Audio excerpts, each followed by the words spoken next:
பேரழிவிற்கு பின் மேசியாவின் வருகை. தானியேல் 12ஆம் அதிகாரம். This is the last chapter of this book. Scholars expect உலகத்தின் கிட்டத்தட்ட 50% மக்கள் இந்நேரத்தில் இறந்திருப்பார்கள். What Daniel has to explain about this அப்படின்றத we will just look into it. தானியேல் 12ஆம் அதிகாரம் 13 வசனங்கள் இருக்கு. 4ஆக பிரித்து கொள்ளலாமே. Verses 1, 2 and 10. இது எதை குறிக்கும் என்றால் ட்ரிபுலேஷன் பீரியட், மகா உபத்திரவத்தின் காலம். Some people call it as purification process. And also the day of the Lord. 3வது வசனம் entering the millennium, இயேசு கிறிஸ்துவின் 1000 வருஷம் அரசாட்சி. 4வது வசனம் 9ஆம் வசனம் 13ஆம் வசனம். இது மூன்றும் பார்த்தீங்கன்னா கொஞ்சம் வித்தியாசமா இருக்கும். யாரோ ஒருத்தர் angel, he says go your way Daniel, அவ்வளவுதான் உனக்கு இன்ஃபர்மேஷன் கொடுக்க முடியும்பா அப்படின்றாங்க. யார் அது? 4th verses 5, 6, 7, 8, 11 and 12. தானியேலுக்கு அவருடைய கடைசி தரிசனம். So what is the clarification of this particular vision? Daniel chapter 12 verse 1. Now at this time Michael the great prince, who stands guard over the sons of your people, will stand, and there will be a time of distress such as never happened since there was a nation until that time, and at that time your people, everyone who is found written in the book, will be rescued. இது கொஞ்சம் பெரிய வசனம். So we need to break it down step by step. First எதை பார்க்கலாம்னா now at that time அப்படின்றாரு. At that timeனா எந்த time? Is there any clue? இந்த அந்தி கிறிஸ்து, he may be a politician, might be coming from a military background இருக்கலாம். நல்ல மாதிரி நடித்து வருகிறான். அவன் சுயரூபம் எப்போ தெரிய வரும்? 7 வருட காலம் கவர்னன்ட், அதை பாதியில் பிரேக் பண்ணுறான். In between is 3.5 years or 42 months. அப்போதான் இந்த யூதர்களுக்கே புரியுது, ஐயோ இவனை நம்பி ஏமாந்து போயிட்டேனே அப்படின்னு. சரி, இந்த நாட்டில் சபை இருக்குமா? இருக்கவே இருக்காது. Anyway, we will see that later. இவனுக்கு ஜால்ரா போடுறது யாரு? ஒரு கள்ள தீர்க்கதரிசி, ஒரு religious leader. I leave it your opinion at this point of time. இவன் யாரோட துணையோடு செயல்படுகிறான்? இதையும் போன எபிசோட்லேயே பேசியிருந்தோம். The Satan himself is going to power him.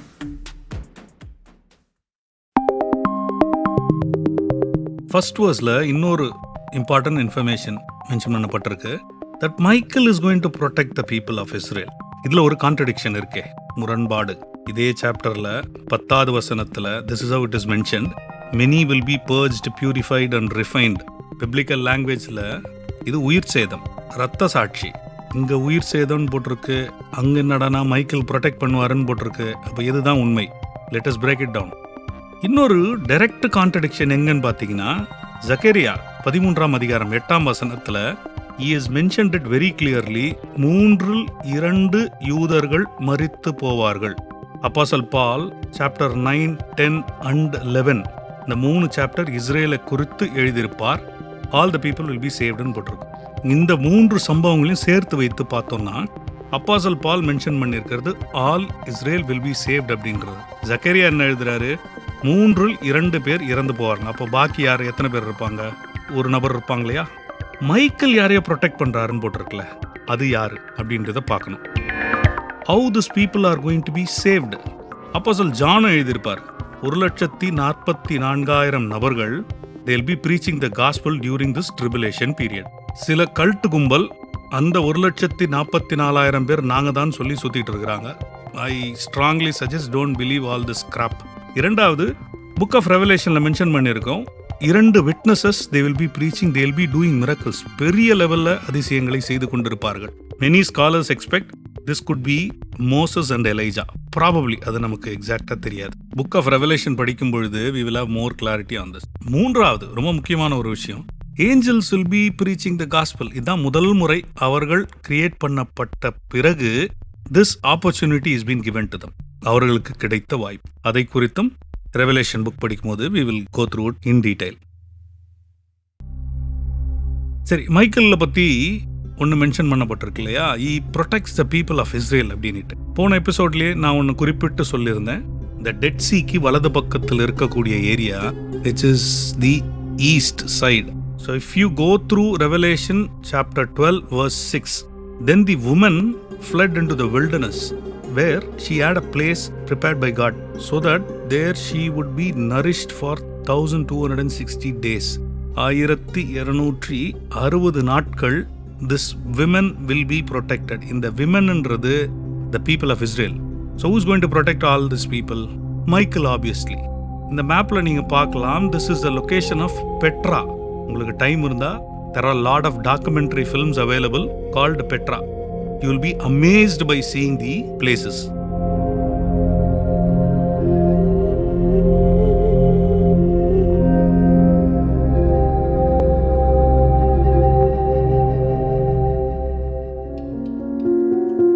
கடைசியாக about the first verse, and there will be a time of distress such as never happened since there was a nation. ஒரு நாடாக மாறிய பின்பு இந்த மாதிரி ஒரு சம்பவம் இருந்திருக்காதுன்னு டேனியல் மென்ஷன் பண்ணியிருக்காரு. அவ்வளவு பெரிய ஒரு சோகமான ஒரு டிசாஸ்டர் பீரியட்னு சொல்லலாம். சிலர் ஹிட்லர் கொன்று குவித்த 60 லட்சம் யூதர்கள், அதுதான் அந்த பீரியட்னு சொல்லுவாங்க. தட் இஸ் நத்திங் ஆக்சுவலா. ஏன்னா ஹிட்லர் கொன்றது 3 1 மடங்கு தான்.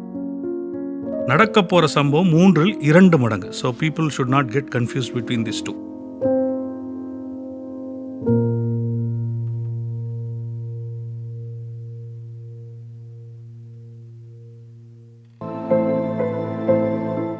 Daniel chapter 12 verse 2.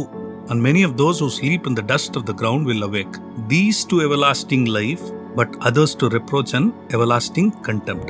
இந்த வசனத்தை கிறிஸ்டியன் ஃபியூனரல்ஸ் போயிருந்தீங்கன்னா அங்கு யாரோ ஒருத்தர் ப்ரீச் பண்ண கேட்டிருக்கலாம். But there is a problem here. இந்த இடத்தில் தானியேல் எழுதியிருக்கக்கூடிய வார்த்தைகள் பழைய ஏற்பாட்டு காலத்தின் செயின்ஸ் திரும்பவும் உயிர்த்தெழுவார்கள். இதற்கும் சபைக்கும் சம்பந்தம் இல்லை, சர்ச்சுக்கும் சம்பந்தம் கிடையாது. The church is already raptured. 1. 2. Search எப்போ ராப்சர் ஆகும்? Before the tribulation. இது என்ன situation? This is after the tribulation. 1 Thessalonians 4ஆம் அதிகாரம் 17ஆம் வசனம். இறந்தவர்களும் உயிரோடு இருப்பவர்களும் இயேசு கிறிஸ்துவை கிளவுட்ஸ்ல மீட் பண்ணுவோன்ட்டு அப்போஸ்தலன் பவுல் எழுதியிருக்காரு. மணவாட்டியை அழைத்து செல்வதற்கு அவர் பூமிக்கு வரலையே. He is coming up to the clouds and we will be caught up. அர்பாசோன் சொல்லியிருப்பாங்க கிரீக்ல, லாட்டின்ல ராப்தரோ, இங்கிலீஷ்ல ராப்சர்னு சொல்லலாம். So these people who are born again Christians will be caught up in the air and will be with the Lord forever and ever ன்னு போட்டுரும். அப்ப தானியேல் எழுதியிருக்கிற இந்த வசனம் சபைக்கு இல்லை. This is only for the Old Testament saints.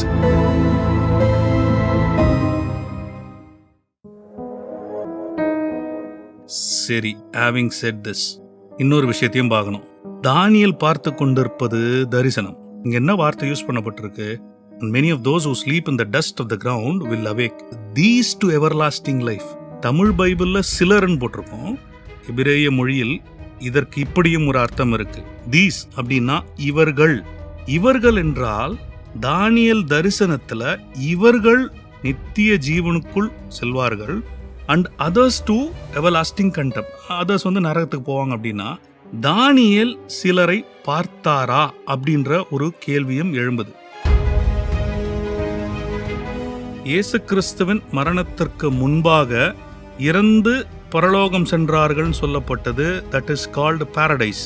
In other words Abraham's போசம்னு சொல்லுவாங்க. அவர் மரணத்திற்கு பின்பு நடந்தது. He took all the souls to heaven. பரலோகத்திற்கு எடுத்து சென்று கொண்டார். இதை யார் சொல்றா? 1 Peter 3rd chapter 19th verse, in which also he went and made proclamation to the spirits now in the prison. அநேகர் இந்த வசனத்தை தவறுதலா பிரீச் பண்ணிட்டு இருக்கிறாங்க, புரிந்து கொண்டிருக்கிறார்கள். இயேசு கிறிஸ்து இந்த அசுத்த ஆவிகளுக்கு போய் பிரசங்கித்தாருன்னு சொல்றாங்க. அசுத்த ஆவிகளுக்கு போய் பிரசங்கம் பண்ணி ஞானஸ்தானமாக கொடுக்க போறாரு அவரு. This is a very wrong information. இந்த spirits were involved in the Genesis 6 issue. That's a huge subject by the way. கிரீக்ல இதற்கு இன்னொரு மீனிங் இருக்கு. இங்கிலீஷ்ல இந்த டிரான்ஸ்லேஷன் நல்லாவே போட்டிருக்கு. It says proclamation. பிரசங்கத்துக்கும் அறிவித்தலுக்கும் huge difference is there. So what Jesus did is proclaiming. He is just informing, hello, hi, நீங்க தானே அந்த மனுஷங்களோட சேர்ந்து இந்த ஜெயன்ஸ், நெஃப்லிம், இந்த ராட்சதர்கள் பெற்றெடுத்தவர்கள். Now that I am going to take all the people out. பாரடைஸ்ல இருக்கிற ஏப்ரகாம்ல இருந்து John த Baptist வரைக்கும் டெக்னிக்கலா சொல்லணும்னா இதை அப்போஸ்தலன் பவுல் ரொம்ப அழகா எழுதியிருப்பாரு. Ephesians chapter 4 verses 8, 9 and 10. அப்புறம் எடுத்து படிச்சு பாருங்க. கிரைஸ்ட் டிசெண்டட், ஃபர்ஸ்ட் இறங்கினார், அதற்கப்புறம் he ascended, பரலோகத்திற்கு He took all captives captive. So that means he has taken all the souls, which includes Adam, Eve, Abraham, Daniel, everybody, from the paradise, which was below the earth. பூமியின் கீழ் இருந்த ஆத்துமாக்கள் எல்லாவற்றையும் அவர் பரலோகம் எடுத்து சென்று விட்டார். This is the rough sketch of heaven and hell for your understanding.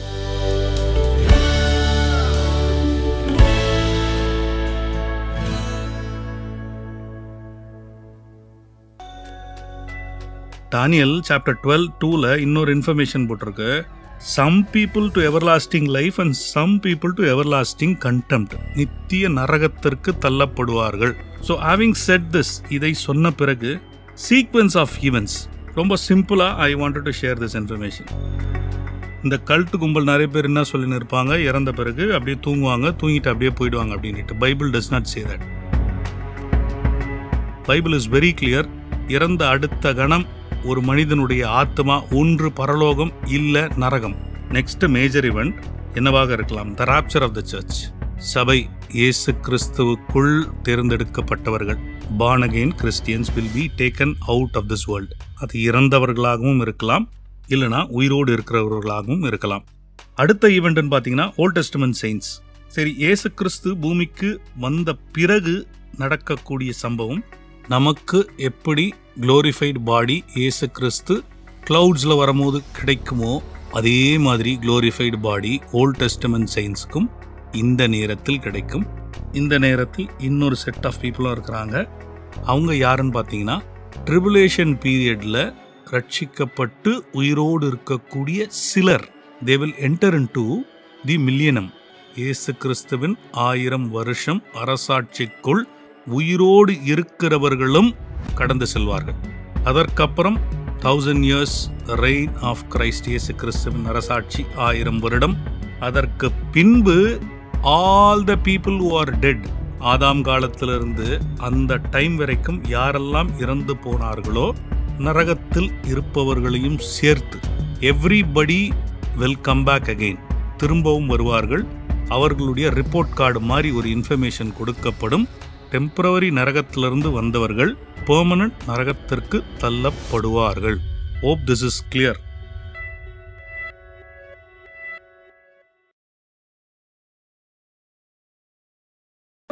தானியேல் 12ஆம் அதிகாரம் 3ஆம் வசனம். And those who have insight will shine brightly like the brightness of the expanse of heaven. And those who lead the many to righteousness like the stars forever and ever. இந்த வசனத்தில் 2 விதமான நபர்களுக்கு reward கொடுக்கப்படுகிறது. ஒன்று ஞானவான்கள், people who have insights. இந்த ஞானவான்கள் அப்படின்னு சொல்லும் பொழுது பிப்ளிக்கல் ஞானவான்கள், உலகத்தின் ஞானவான்கள் கிடையாது. இந்த நியூ ஏஜ் கல்ட் குரூப் ஒன்று இருக்கு, அவங்க கிடையாது. ஸோ இந்த 2 நபர்களை குறித்து கொஞ்சம் பார்க்கலாமே. Because God says he wants to give reward to these people. என்ன கொடுக்க போறார்? ஞானவான்கள் வானத்தின் விரிவை போல, அப்படி டிரான்ஸ்லேஷன் இருந்திருக்கலாம். This is a very interesting phrase in the Old Testament. வானத்தின் விரிவை போல பிரகாசமாக இருப்பார்கள் அப்படின்னா, வானத்தின் விரிவை குறித்து 17 முறை ஓல்ட் டெஸ்டமெண்ட்ல மென்ஷன் பண்ணப்பட்டிருக்கு. These are the particular verses. நீங்க ஃப்ரீயா இருக்கும் போது எடுத்து படிச்சு பாருங்க. God stretched the heavens அப்படின்னு போட்டிருக்கு. So God is promising here, இந்த ஞானவான்களுக்கு he is going to give some reward. அந்த ரிவார்ட் வானத்தின் விரிவை போல. இந்த விரிவை போலன்ற வார்த்தை அது ஸ்பிரிச்சுவல் லைஃபாக இருக்கலாம். God is going to multiply your talents இருக்கலாம். இன்னொரு காரியம், அநேகரை நீதிக்கு உட்படுத்துகிறவர்கள் நட்சத்திரத்தை போல சதா காலங்களிலும் பிரகாசிப்பார்கள்னு போட்டிருக்கு. இதுல ஒரு கான்ட்ரடிக்ஷன் இருக்கு. If you know the Bible, first let us see how you can make the people righteous. நீதிக்கு எப்படி உட்படுத்த முடியும்? அஃப்கோர்ஸ் த்ரூ காஸ்பல் தான். ரெண்டாவது என்ன மென்ஷன் பண்ணியிருக்காரு? ரிவார்டுன்னு போட்டிருக்காரு. என்ன ரிவார்டு கொடுக்க போறாரு? லைக் த ஸ்டார்ஸ், நட்சத்திரத்தை போல. Do you know how many kinds of stars are available? இது வரைக்கும் மனுஷனால கண்டுபிடிக்க முடியல. What humans have identified is nothing. கிரியேஷன்ற ஒரு ஸ்டடி பண்ணும்பொழுது we will touch this subject. There are hundreds and hundreds of different kinds of stars. பூமியிலிருந்து நம்ம பார்க்கக்கூடிய எல்லா நட்சத்திரமும் ஒரே சைஸ் கிடையாது. ஒவ்வொன்றும் ஒவ்வொரு விதமாக இருக்கும். இந்த ஜென்மத்திலேயே இந்த பாவப்பட்ட சரீரத்தோடு எல்லா ப்ராமிசஸும் நமக்கு ஃபுல்ஃபில் ஆகுமான்னா no, he has not promised that. There are certain things promised now, there are certain things promised for the future. So இப்போ உங்களுக்கு ஞாபகம் வரலாம், there are 5 types of crowns promised to us by God. 1, 2, 3, 4, 5. all the apostles, they died without much of a reward. அவர்கள் வாழ்ந்த காலத்தில் அவர்களுக்கு ஒன்றும் பெரிய ரிவார்டே கிடையாது. 1000 வருஷம் அரசாட்சியில தான் அவர்களுடைய ரிவார்டே வரப்போகுது. இதுல இன்னொரு கான்ட்ரடிக்ஷன் இருக்கிற மாதிரி தோணும். Like the stars you will shine for ever and எவர். நட்சத்திரத்தை போல சதா காலங்களிலும் பிரகாசிப்பார்கள்னு போட்டிருக்கு. வெளிப்படுத்தின சுவிசேஷம் 21 அதிகாரம் 23 வசனம் ரொம்ப தெளிவா போட்டிருக்கு. There is no need of the sun or moon. 25 வசனம் there is no longer any night. இரவே இல்லைன்னு போட்டிருக்கு. God's glory is going to be illuminatingனு போட்டிருக்கு. The lamp is going to be the lampனு போட்டிருக்கு. So சூரியன் சந்திரன் நட்சத்திரம் எதுவுமே இல்லை. Then how is this verse talking about like the stars forever and ever? So that clearly gives an idea or a clue. நமக்கு உண்டான reward 1000 வருஷம் அரசாட்சியில தான். So please don't expect all in this wicked evil world. If you don't get it, still you can be happy like Lazarus.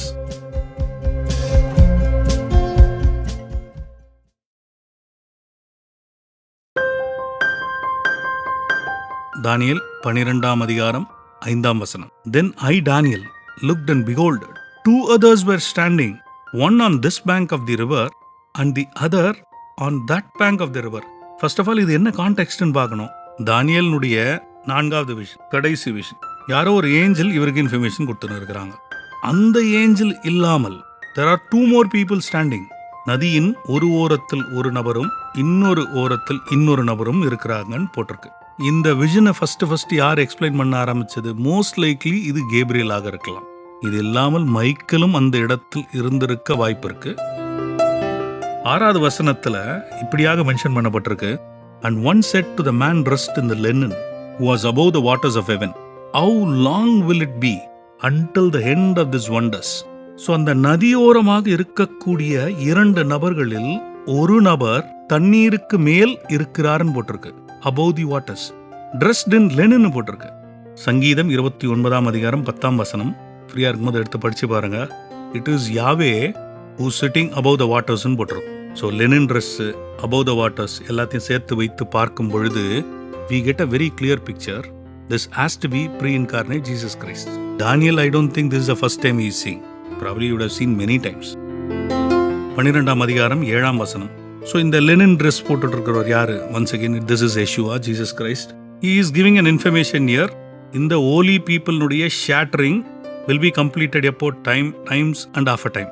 இதை குறித்தும் ஏற்கனவே பேசியிருந்தோம். டைம்னா 1 வருடம், டைம்ஸ்னா 2 வருடம், half a டைம்னா அரை வருடம், மொத்தம் 3.5 years, 42 months, 1260 days. எப்படி வேணாலும் எடுத்துக்கலாம். டானியலுக்கு இது ஃபர்ஸ்ட் டைமாக கிடைக்குது இந்த information. No, Daniel 7th chapter 25th verseலயே பெல்சஷாரனுடைய முதல் வருடம் இட் குட் பி 542 BC. அப்பயே இந்த இன்ஃபர்மேஷன் தெரியுமே.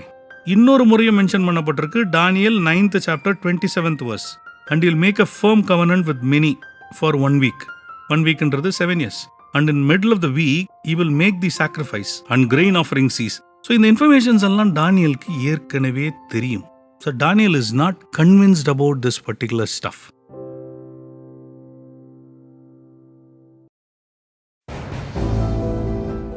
தானியேல் 12 அதிகாரம் 11 வசனம் 12 வசனம். But from the time that the regular sacrifice is abolished and the abomination of desolation is set up, there will be 1290 days. அடுத்த வசனத்தையும் பார்த்துட்டு we will try to address.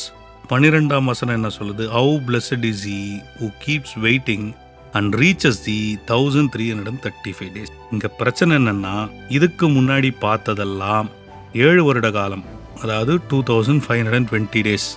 Abomination of desolation happens. Exactly 3.5 years, which is 1260 days. Let us try to break down this. 11ஆம் வசனத்தில் mention பண்ணியிருக்கக்கூடிய 1290 days 2 possible ஆப்ஷன்ஸ்ன்னு சொல்லலாம். இதில் எது changes இல்லை? டே 1 அவன் நல்லவ மாதிரி நடித்து வந்து ஒரு கன்ஃபார்ம் பண்ணுறான் கவனண்ட்டை, உடன்படிக்கையை. Exactly by the centre 3.5 years 1260 days abomination of desolation, அருவருப்பான சம்பவம் ஏதோ ஒன்று பண்ண போகிறான், அதுவும் மாறாது. Exactly by 7th year last day 2520 days மெசியாவின் வருகை, இயேசு கிறிஸ்துவின் வருகை பின்னாடியே நம்ம இருப்போம்னு வச்சுப்போம். ஸோ இந்த மூன்றிலும் மாற்றம் இல்லை. Then how is this possible 1290 days? Option 1, in the abomination of desolation, அருவருப்பான காரியம் டெம்பிள் அவன் பண்ணுறான், வேர்ல்டே பார்க்க போது, ப்ராபப்ளி CNN நியூஸாக இருக்கலாம், இல்லை வேற ஏதாவது நியூஸாக இருக்கலாம். அந்த சம்பவத்திற்கு முன்பாகவே வசனத்தில் மென்ஷன் பண்ணியிருக்கிறபடி ரெகுலர் சாக்ரிஃபைஸை 30 days பிஃபோரே அவன் ஸ்டாப் பண்ணியிருக்கிறதுக்கான வாய்ப்பு இருக்குது. So this is option 1. இரண்டாவது ஆப்ஷன் 1260 days எக்ஸாக்ட்லி 3.5 yearsலேருந்து 1290 நாட்கள் ஆட் பண்ணிங்கன்னா மெசியா வந்து 30 நாள் கழித்து இந்த நாள் இருக்கலாம். இதுவும் ஒரு ஆப்ஷன் இருக்குது. This is called sheep and goat ஜட்ஜ்மெண்ட்னு சொல்லுவாங்க, பிரித்தெடுப்பது. இஸ்ரேல் என்னக்கூடிய நாட்டை யார் எப்படி ஹேண்டில் பண்ணாங்களோ அவங்களுக்கு செப்பரேட்டாக ஒரு ஜட்ஜ்மெண்ட் இருக்குது. That judgment is called the sheep and goat judgment. So is Jesus Christ Yeshua going to do this on 1290th day from the abomination of desolation? Possible. அடுத்த வசனம் Daniel 12th chapter 12th verse. How blessed is he who keeps waiting and reaches the 1335 days. இது அதோட பெரிய குழப்பம். இதற்கும் 2 option இருக்கு. Option 1 ஏற்கனவே நம்ம மென்ஷன் பண்ணபடி அபாமினேஷன் ஆஃப் டெசலேஷன், அருவருப்பான காரியம், அது செய்வதற்கு 30 நாளைக்கு முன்னாடியே அந்த ரெகுலர் சாக்ரிஃபைஸ் கட் ஆஃப் ஆயிடுச்சு. அதிலிருந்து எடுத்தீங்கன்னா 1335 days ஆட் பண்ணோன்னா மெசியா வந்த பிறகு 45 days முடிஞ்சிருக்கும், அங்கே வந்து லேண்ட் ஆகும். தெர் இஸ் அ பாசிபிலிட்டி எசேக்கியல் 40ஆம் அதிகாரத்திலிருந்து 48ஆம் அதிகாரம் எடுத்து படித்து பார்த்தீங்கன்னா there is going to be a temple which is called the fourth temple ன்னு சொல்லுவாங்க. a full-fledged temple, ஆனால் வித்தியாசமான ஒரு டெம்பிள் இருக்கும். we will try to address that when we do the study of Ezekiel. அந்த டெம்பிள்னுடைய ஃபவுண்டேஷனோ டெடிகேஷனோ ஏதாவது இருக்குமா? Possible. Option 2, abomination of desolation, அருவருப்பான காரியம் எக்ஸாக்ட்லி 3.5 years நடக்குது. அங்கிருந்து 1335 days ஆட் பண்ணிங்கன்னா 2595 days. கிட்டத்தட்ட மெசியா வந்து 75 நாட்களாக இருக்கும். ஒன்ஸ் அகெயின் எசேக்கியல்ல மென்ஷன் பண்ணியிருக்கக்கூடிய டெம்பிள்னுடைய ஃபவுண்டேஷனோ இல்லை டெடிகேஷனோ ஏதோ ஒன்று possible. I leave it at this point of time.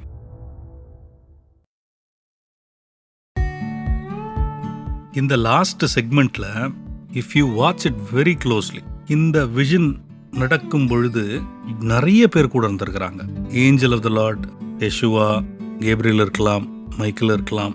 கொஞ்சம் உன்னிப்பாக கவனித்து பார்த்தால் why Daniel is called the beloved prophet of heaven, பரலோகத்தின் செல்லமான ஒரு தீர்க்கதரிசி, பிடித்தமான ஒரு தீர்க்கதரிசின்ற பட்டம் வாங்கினவர் இவர்.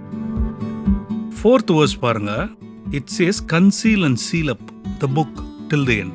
Many will go to and fro and the knowledge will increase. 8வது வசனத்தில் இவர் கேள்வி கேட்கிறார், what will be the outcome Lord of these events?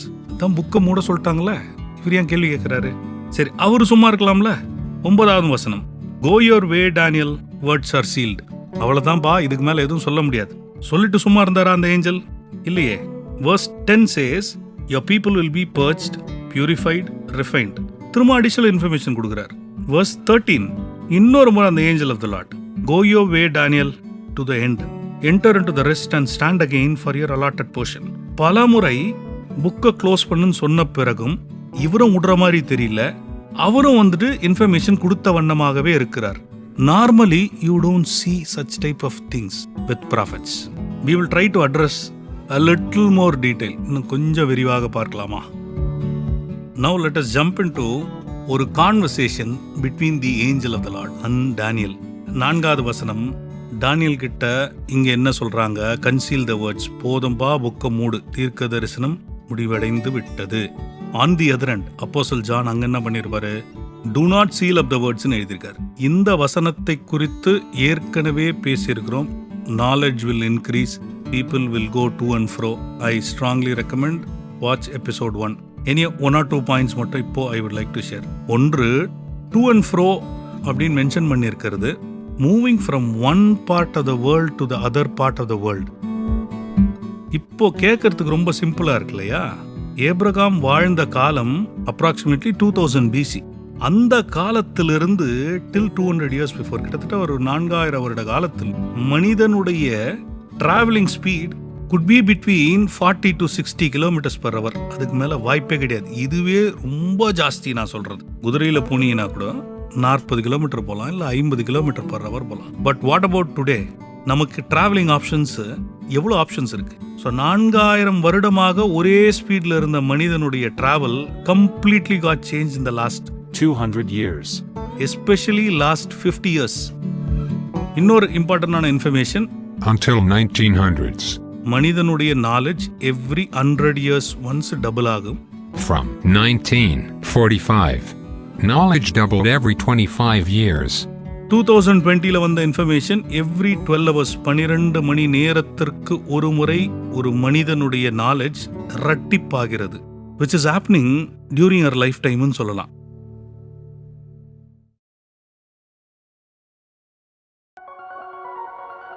தானியேல் 12ஆம் அதிகாரம் 8ஆம் வசனம்.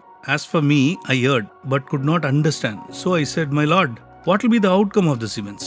தானியலுக்கு ஏற்கனவே எல்லா இன்ஃபர்மேஷனும் கிட்டத்தட்ட கொடுத்தாச்சு.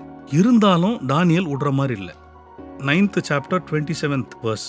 ஆன்டி கிரைஸ்ட், அந்தி கிறிஸ்துவனுடைய ஒரு covenant with the Israel people for 1 week, 7 வருட காலம். அது அவருக்கு ஏற்கனவே தெரியும். 12ஆம் அதிகாரம் 7ஆம் வசனத்துல கடைசி 3.5 years 42 months or 1260 days shattering of the power of the holy people, அதாவது யூதர்கள் சின்னா பின்னம் ஆக்கப்படுவார்கள். அதுவும் அவருக்கு ஏற்கனவே தெரியும். முதல் வசனத்துல என்ன மென்ஷன் பண்ணப்பட்டிருக்கு? அது முடிந்ததும் entering the eternal life, நித்திய வாழ்க்கைக்குள் பிரவேசிப்பார்கள். அந்த இன்ஃபர்மேஷனும் கொடுத்திருக்கு. இருந்தாலும் he is just asking. 13th verse, which is the last verse in the book of Daniel. அந்த வசனத்துல என்ன மென்ஷன் பண்ணியிருக்காரு? You will get your allotted portion. தானியேல் 12ஆம் அதிகாரம் 9ஆம் வசனம். Then he said, Go your way, Daniel, for these words are concealed and sealed up until the time of the end. கடைசி நாட்கள் வரும் வரைக்கும் இவ்வளவு இன்ஃபர்மேஷன் தான் கொடுக்க முடியுன்றது இந்த ஏஞ்சல் ஆஃப் த லார்ட் சொல்றார். இந்த ஏஞ்சல் ஆஃப் த லார்ட் யாரு? Jesus Christ, Yeshua. 3 முக்கியமான காரியங்கள் பார்க்கலாம். ஒன்று, this information is enough at this point of time. இந்த காலகட்டத்திற்கு இந்த இன்ஃபர்மேஷன் உனக்கு போதுமானது டானியல்னு சொல்றாரு. ரெண்டாவது, Yeshua Jesus would have meant this way, இப்படியாக நினைத்திருக்கலாம். John will complete the rest from where you have left. நீ எங்கு விடுகிறாயோ அந்த இடத்திலிருந்து நான் அப்போஸ்தலன் ஜானை வச்சு எழுதிக்கிறப்பா, க்ளோஸ் பண்ண. மூன்றாவது, பழைய ஏற்பாட்டில் இருக்கக்கூடிய ஒருத்தருக்குமே சர்ச் என்ற கிளாரிட்டி இல்லை. All the prophets for that matter. ஏதோ சம்பவம் நடக்க போதுன்னு தெரியும், அது என்னன்றது தெரியாது. சர்ச் ஏஜ்ன்றது சுத்தமாக தெரியாது. Especially Yeshua's death, burial and resurrection, which is a key for the eternal life. 13ஆம் வசனம், but as for you, go your way to the end, then you will enter into the rest and stand again for your allotted portion at the end of days.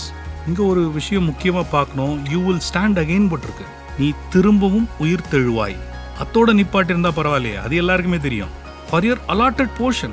So இவருக்கென்று ஒரு job profile in future is waiting at the end of days. அதுதான் the millennium. Daniel finished this job. Daniel fought an excellent fight. Daniel finished the race successfully. So God is going to reward Daniel. பழைய ஏற்பாட்டு தீர்க்கதரிசிகளும் சரி, புதிய ஏற்பாட்டு அப்போஸ்தலர்களா இருந்தாலும் சரி, they're all in the presence of the Lord and they're all waiting.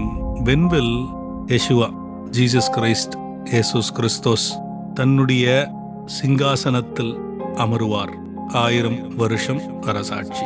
Come Lord Jesus Christ. அடுத்த Bible study வரும் வரைக்கும் all that I can say is Shalom. God bless you.